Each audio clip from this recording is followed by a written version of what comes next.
Hey, yo. Take 3. Need to find new help. All right. This is about suicide. Check this out. What I need you to do, pay attention, please.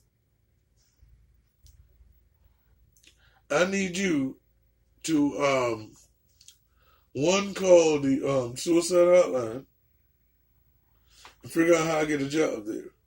Because I want to talk to people. Because, excuse me, maybe if I brighten up other people's day, it'll help me brighten up my own. You understand? Yeah, you have to find a hotline in your area. No, I'm national. I want to go big. You know, fuck my area. But I love my area, but fuck my area. They don't need no hotline. They need 12-step program. Book a hotline. You know what I'm saying? They need 12 steps. They won't even get to suicide. But let me speak that real shit. I've tried to commit suicide a couple times. And when she was talking about, you feel in the video, because I'd already recorded, somebody didn't do it correctly, so I had to record again. But you'll see in the video here, she says there's a lot of stigmatism going on with suicide. They think that's the pussy way out. But I remember getting upset a couple of days ago about a suicide notion of my own damn own. And I'm thinking, if we all gonna die, and I just want to end the bullshit I'm going through. Now wait, disclaimer. Tap that button for the one time, for the one time. Tap it again for the one time. If disclaimer, this is not telling anybody to do what I do or go ahead and do it, but I'm just explaining my story so maybe the people that feel like me can understand.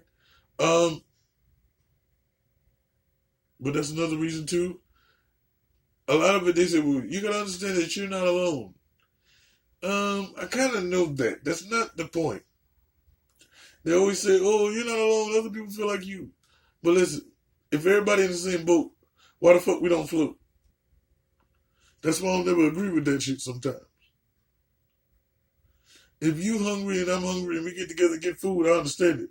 But if you hungry and then you just say, well, I was hungry too, and we just sitting there still hungry, that don't make no fucking sense to me. So what I mean by that is, look, why would I want to sit around and endure some shit that I'm going to endure for the next 40 years? Or however long I live. Because another motherfucker said that's the pussy way out. Who gives a damn? And let me rephrase that in real nigga terms, real people terms.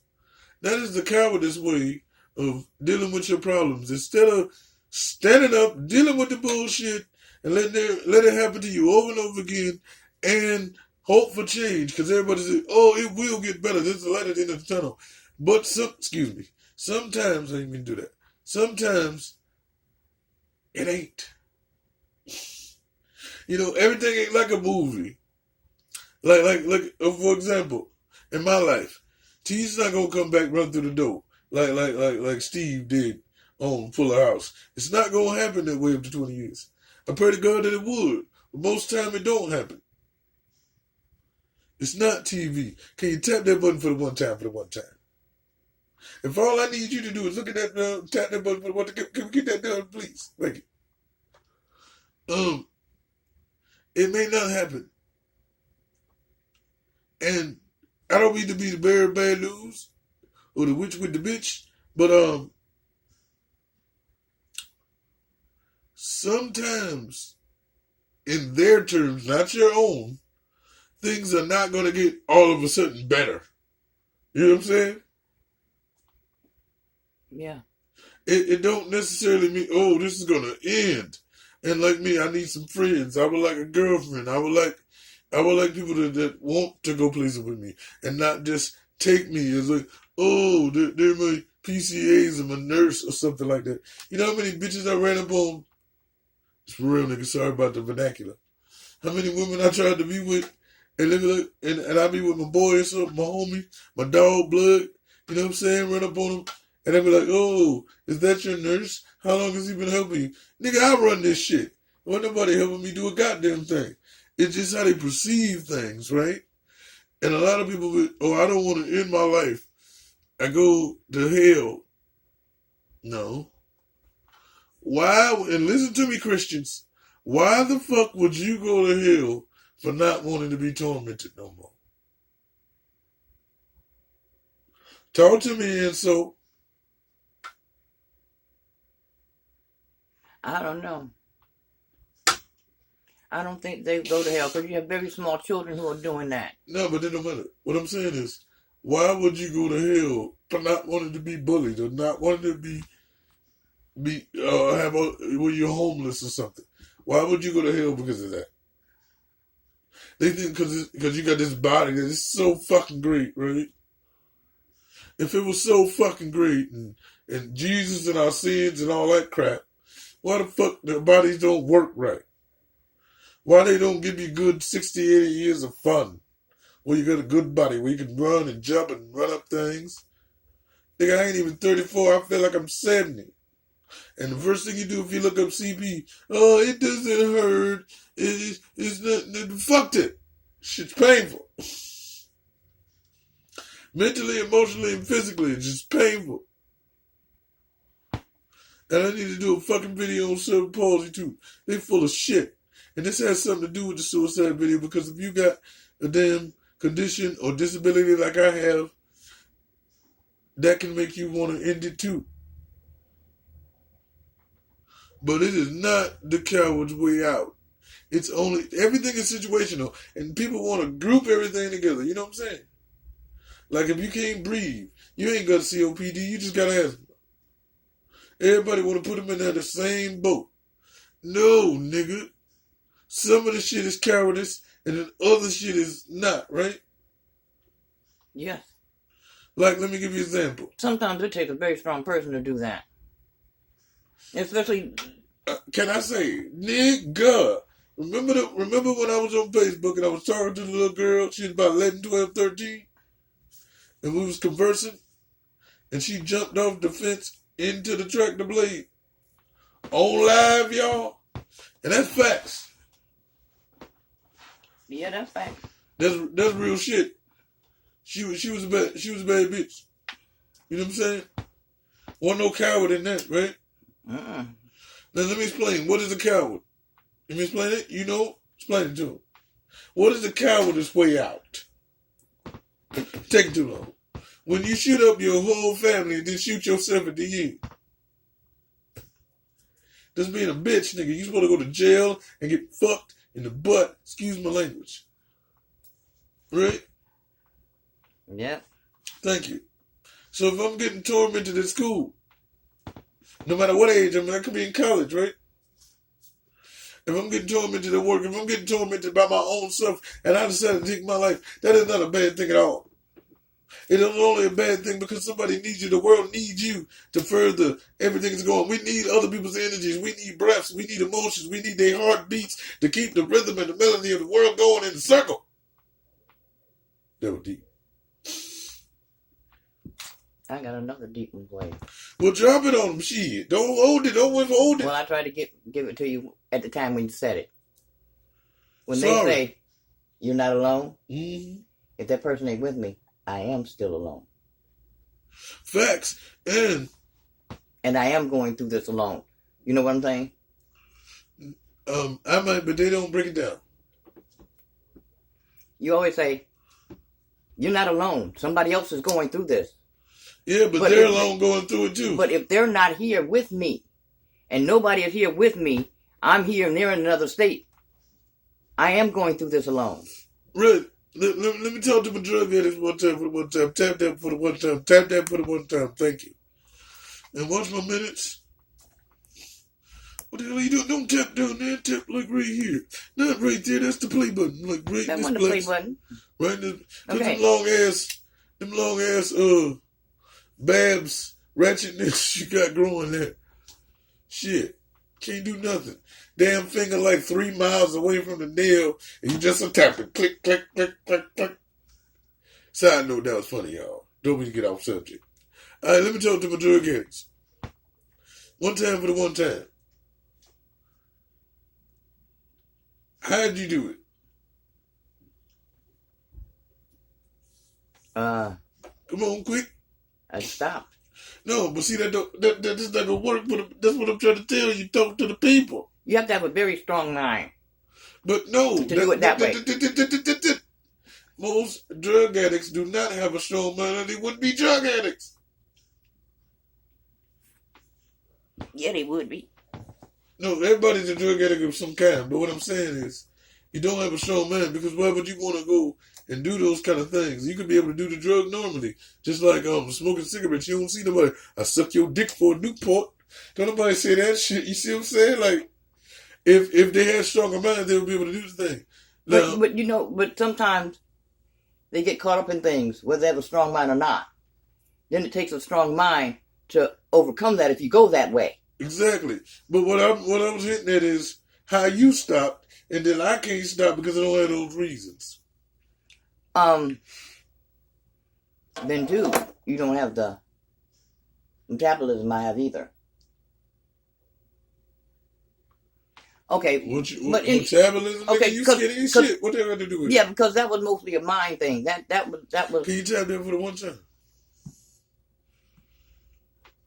You know, when you go to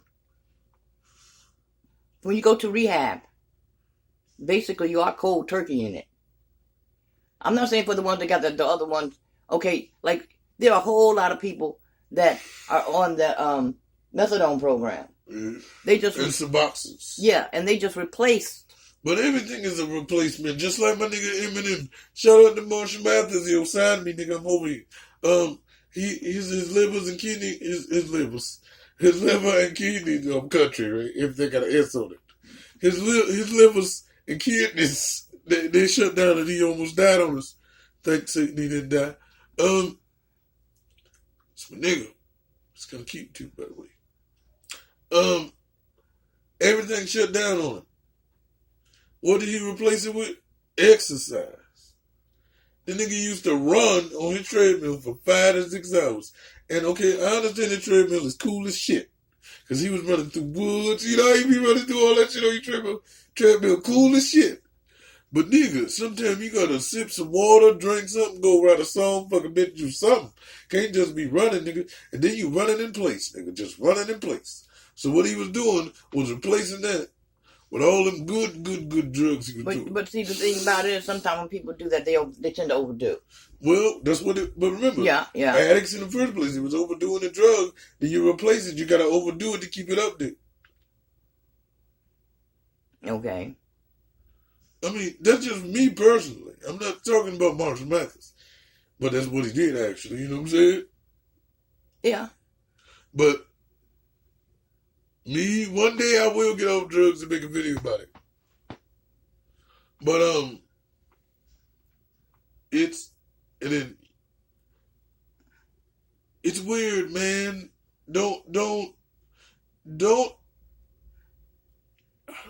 don't want to say the wrong shit. What?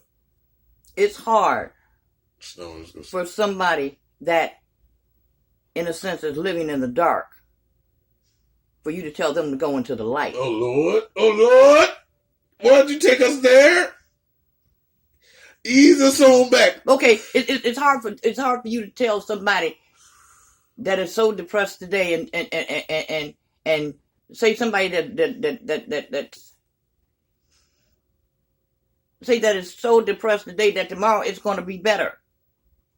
Yeah. Because they're not seeing it that way. But yeah, so this video is getting very long here. I don't have much space because I gotta fit in the footage. Because what are we at? Okay, so wrap it up and run that beautiful. Yeah, we can't say that. Just like we can't say Treyway if we were 6'9". Right. Okay.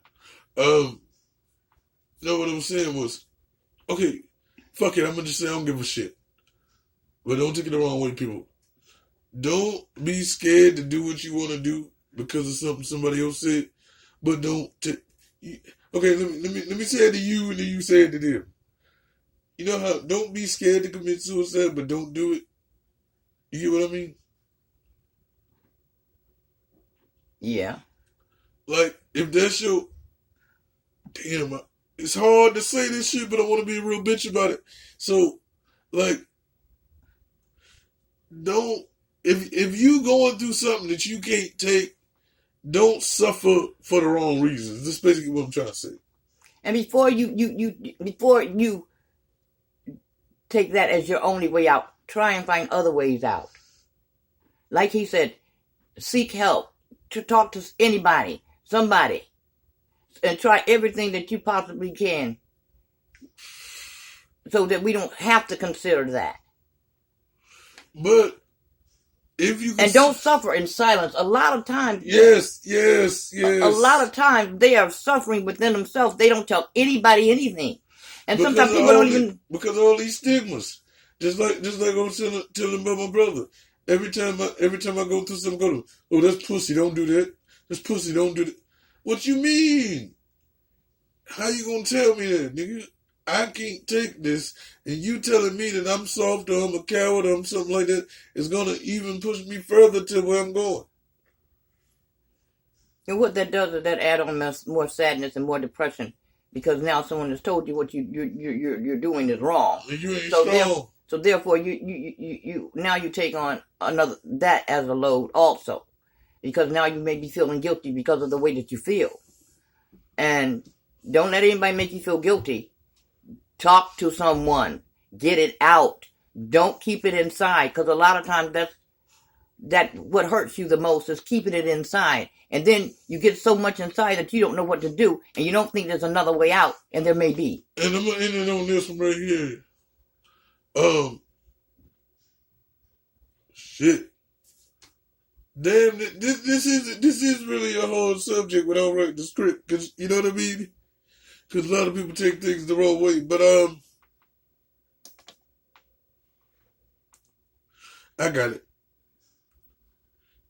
This might sound rough. Roll with me on this, y'all. This is why I always say there's no heaven or hell, right? Because a lot of times that is the only thing that keep us. If you want to commit suicide for a powerful reason, please don't. But if that's something you consider, the reason some people don't is because of the heaven and hell thing. Mm-hmm. And I like to say, whatever you believe, please don't believe in something you can't see, because that means, oh, if I'm going to heaven, then that's good. You know what I'm saying? I'm free from this. I'm going up here to these clouds and all this great shit, right? Mm-hmm. But then if I do that and it's wrong, then I'm going to hell and all of this flame and all that, right? Mm-hmm. So the best way I say is forget both of those places and live now. Don't commit suicide because you only got one life. You know what I mean? It is not no castle up there, so you be chilling with your friends and all of that shit. And try to learn and bask in your uniqueness. You know? She went deep on us again. Try. I mean, a lot of times people say things that's hurt, but sometimes you gotta try and let these things roll off your back, and you gotta keep on going. You gotta be strong, and sometimes it takes all the strength. It takes all the strength you have to keep going, and it's a day-to-day struggle. It's a minute-to-minute struggle, an hour struggle. Yeah, sometimes you have to take it that way. But if you got a friend, find that friend. Find your parents, a teacher, a counselor, a therapist, a psychiatrist, anybody you can to talk to. One more time, real quick, before we run this beautiful beam footage, we're going to have a part 2 to this, because it's real important. I want y'all to know, especially on my channel and my followers, because we about to grow. Got a few new subscribers today. How y'all doing, babies? All right, now look.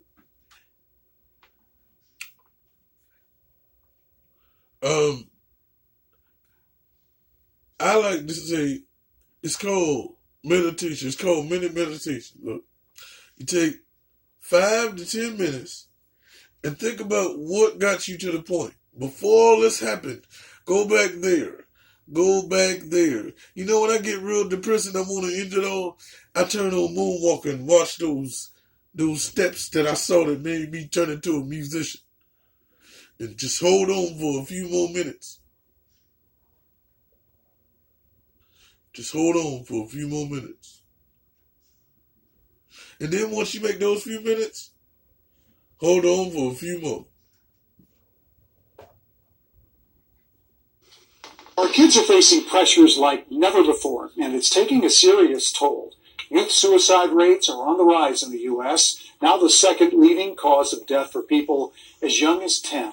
Gordon Severson explains what's likely behind the increase and why parents of young girls should be especially concerned. As young as, 10 years old, and that's a scary thought. For Brainerd native Eric Hopajoki, the issue of teen suicide is more than just a scary thought.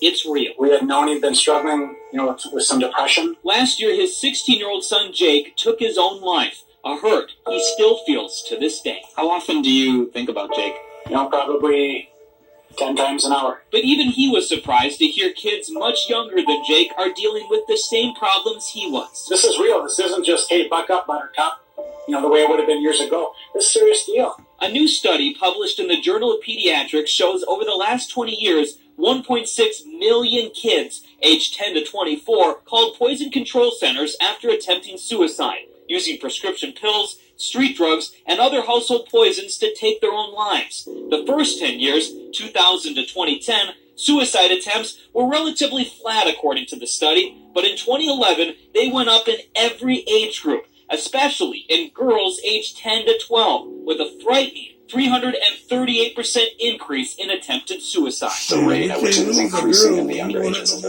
Dr. Mark Lynn is a child psychologist with Hennepin Healthcare. He has a few theories as to why rates went up starting in 2011. That's around the smartphone prevalence raised, social media raised. It's around the time of, awareness of the opioid crisis. Lynn says the amount of time kids spend with each other has... Now, on that subject right there, which is a very important subject, sometimes, you know how they say turn off your TV, go outside? Mm-hmm. Turn off your phone and go the fuck outside. Because a lot of times, Joe, if you got friends, you can meet them in person. Stop all that. I know everybody trying to be introverted on, how you do. I'm an introverted artist. I don't go outside. I just draw all day. Yeah, it's cute. It gets views. But stop it. Go outside. Shit. Go to hell outside.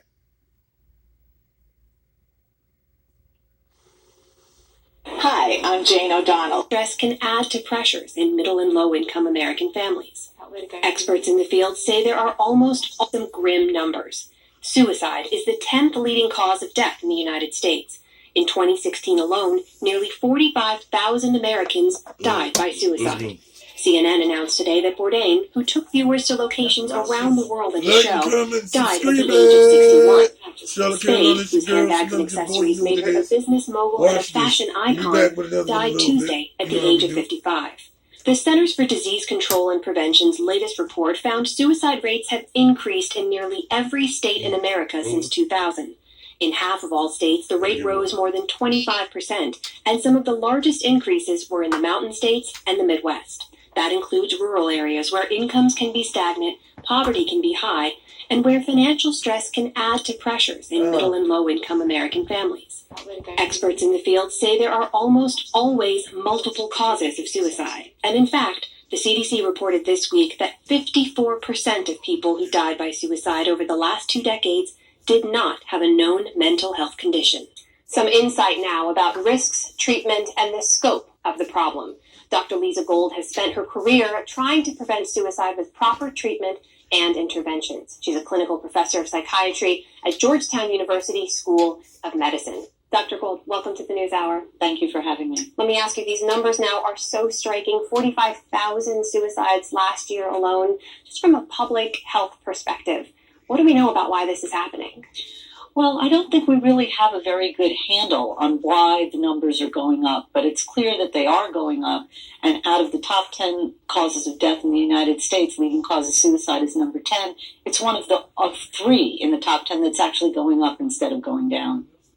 That 1 in 3, as you mentioned, that continue to rise. Now, it's worth pointing out a couple of things we know from these multi-year studies. The age group with the highest vulnerability when it comes to suicides, Americans 45 to 64 years old. And something else we've learned recently, that gender gap that used to exist, yes, that men were more likely to take their lives than women, that seems to be shrinking too. Yes. What do we know about that? Well, what we know about that is that women have always made more attempts than men have made at suicide. The ratio's always been about 3 point something to 1 in terms of attempts, but men have always been more likely to complete a suicide than women have been. I think the key factor in that shift has been increasing access to firearms, which is a highly lethal method of suicide. About 50% of all suicides are firearms, and women are becoming more comfortable over the past years as accessibility and other programs have made women more likely to also buy firearms. It used to be that only men really, not only, but primarily men had firearms. One of the other things we've learned now is every time there is a high profile or celebrity suicide, the conversation shifts to mental health very, very quickly. And we know now from this multi-year study that 54%, more than half of the people who died by suicide in that study, did not have a mental health diagnosis at the time of their death. So what are we to understand about that number, about that 54%? Well, I think that probably many of them probably did, but had not sought assessment or treatment. So I think that number is very low. But another way of thinking about it is that suicide is a behavior, not a diagnosis, and it can be associated with life crises as well as with mental health problems. And so when we think about preventing suicide, we have to think about preventing a behavior, whether it's been associated with mental illness or not. With or without mental illness, we have to intervene. It's not just the mental illness that creates the crisis. And some of those studies list there are a number of contributing factors. It's not just about mental health, right? There's also relationship problems, substance abuse, physical health, financial problems. But you mentioned treatment in your answer there. Help me understand, what does that look like? What does that entail? Well, it depends on what the problem is, but the most common diagnoses associated with suicide are substance abuse problems and mood disorders. And we have treatment for both of those problems, particularly for mood disorders. We do a pretty good job these days between cognitive behavioral therapy and medication in terms of helping people with mood disorders so that one of the two evidence-based interventions that will reduce rates of suicide, incidents of suicide, are mental health treatment. And people who survive the other one is lethal means restriction, taking away the things that they use to kill themselves. So putting nets up on bridges so they can't jump, removing firearms from someone who's in crisis, someone who has a stash of pills, holding on to those. So what we know about mental health treatment is that it does work, that it does decrease rates of suicide, and that people who have made a suicide attempt and who have survived it and who get into treatment are actually not likely to die by suicide. So they get better.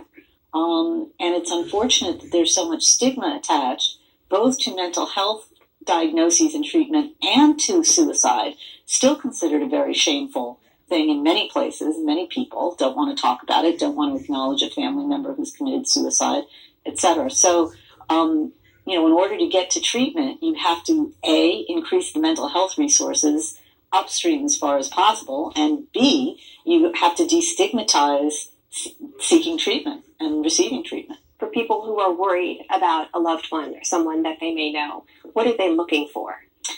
Looking for changes in behavior, really signs that someone might be in crisis. So unusual behaviors, isolating themselves, becoming uncommunicative, not going into work, withdrawing from relationships. Those are sort of warning signs potentially of depression or substance use, someone thinking about killing themselves. If you see those things, you hear those things, what do you do? What do you say? And also, what do you not do or say? Reach out. That's the most important thing. And if you're really concerned, be persistent and use the word suicide if you're really that concerned, because that gives people permission to talk about something they might be embarrassed or ashamed to bring up themselves. Dr. Lisa Gold, thank you for your time. Thank you for having me.